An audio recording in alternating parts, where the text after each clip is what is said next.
In Stave 2, the ghost of Christmas Past takes Scrooge back to his memories. And we see him as a child, alone at school, so sad, and so in such a way that's really moving. Your lip is trembling, sad, fearful, perhaps, maybe even traumatized. What's wrong?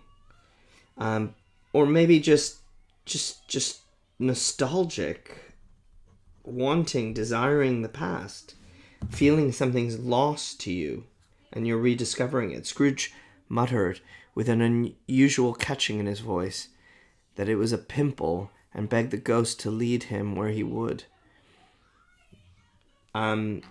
His memories, he says, he could walk this blindfold. All of this past is permanent for him. And I think here we can start to see the trauma. Strange to have forgotten it for so many years. Let's go in. They walk along the road, Scrooge recognizing every gate, post, tree, until a little market town appeared in the distance with its bridge, its church, winding river. Shaggy ponies now were seen trotting towards them with boys upon their backs, who called to the other boys in country gigs and carts driven by farmers. All these boys were in great spirits and shouted to each other, until the broad fields were so full of merry music that the crisp air laughed to hear it. What a positive, beautiful memory. These are but shadows of what's been. They have no consciousness. This is like watching a movie. He can't interact with it. So he wants to touch them. He wants to be, but he can't. The travelers came on. Scrooge named every one of them. Look how strong his memory is. He was so happy to see everyone. He's tearing up. His heart leaps up. Tears, joy.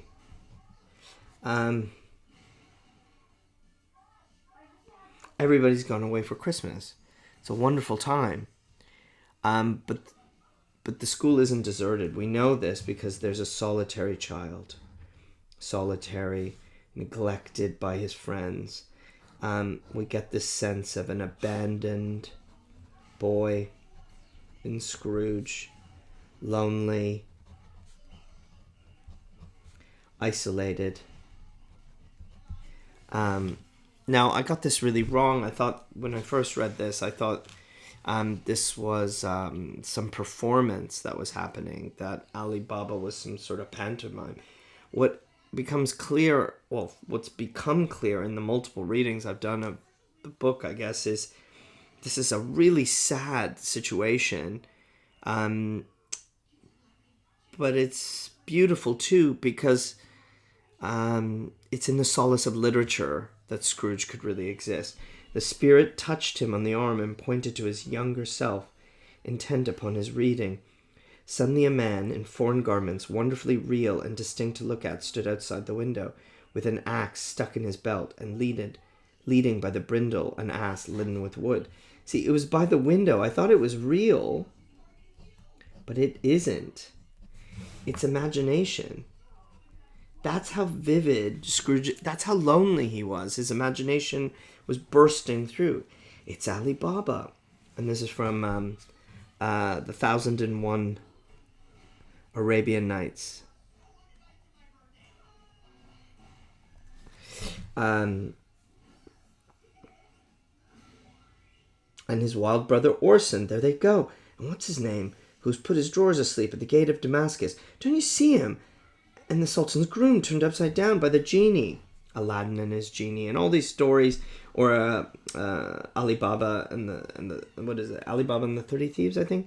Just all these wondrous stories coming to life as a way of staying with him. To hear Scrooge expending on all the earnestness of this nature in a most extraordinary voice between laughing and crying, and to see his heightened and excited face, would have been a surprise to his business friends in the city. And now he talks about Robinson Crusoe, the novel by Daniel Defoe, where a man is abandoned on an island. You have a parrot. You have, if you know the story, he's basically abandoned on an island and has to make friends, and he has a guy, Friday, who he, I guess, pretty much enslaves. And he thinks he's alone, but actually he's there on the island with him. They live there until he's finally saved. But it's an island abandoned narrative. Green Body, really popular at the time. Green Body and Yellowtail with a thing like lettuce growing out of the top of his head. There he is. Poor Robinson Crusoe. You can tell, like, the description is exotic and strange. Like, what is a parrot? Poor Robinson Crusoe, he called him when he came home after sailing around the island. Poor Robinson Crusoe, where have you been, Robinson Crusoe? The man thought he was dreaming, but he wasn't. It was a parrot, you know? And there goes Friday. See, so Friday is this man who lives on the island that he's been abandoned on and that Crusoe enslaves. Then, with a rapidity of transition, very foreign to his usual character, he said, in pity of his former self, poor boy, he takes pity on himself. That's tricky, isn't it? I wish, Scrooge muttered, putting his hand in his pocket. But it's too late now. It's too late now. What's up? What's the matter? Nothing. There was a boy singing a Christmas carol at my door last night. I should like to have given him something. That's all. He's already finding that the memories are leaking into his actions in the present. He should have been more generous to the person singing.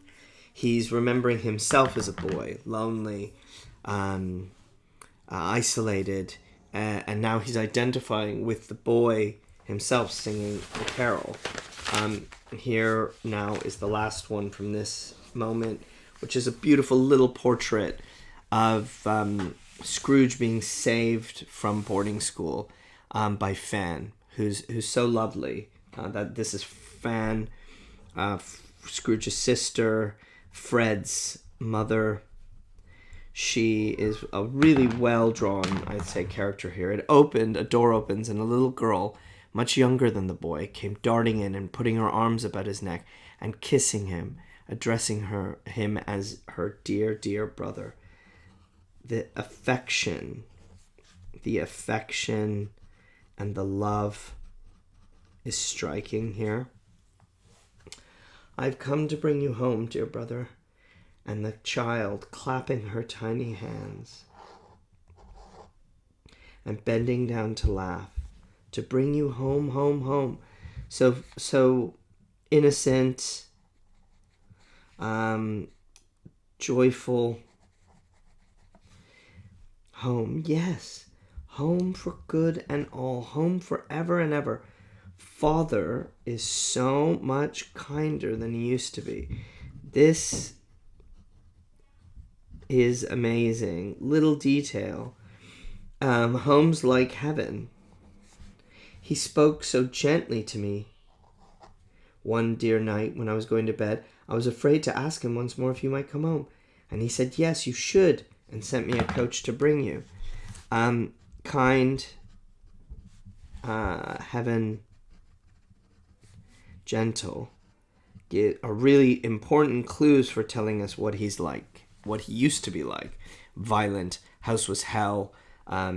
He spoke probably much more harshly, sending Scrooge away. You're coming home and you're going to be a man. I don't know precisely what this means, but I suspect this means he doesn't have to go to school anymore. He can start to get a job. But more importantly, he can come home. You are never to come back here. But first, we're going to be together all the Christmas long and have the merriest time in the world. Really amazing. Christmas here. Christmas is filled with family and being saved. He was going to stay at school. You're quite a woman, little fan. She clapped her hands again and laughed and tried to touch his head, but being too little, laughed again and stood on tiptoe to embrace him. Then she began to drag him in her childish eagerness. You see, like a little kid, she just wants to bring him. She's just loves him so much. So much. Something he doesn't really have. And the ghost interrupts now. Always a delicate creature whom a breath might have withered. So she was weak as well. Maybe unwell from a young age. But she had a large heart. So loving.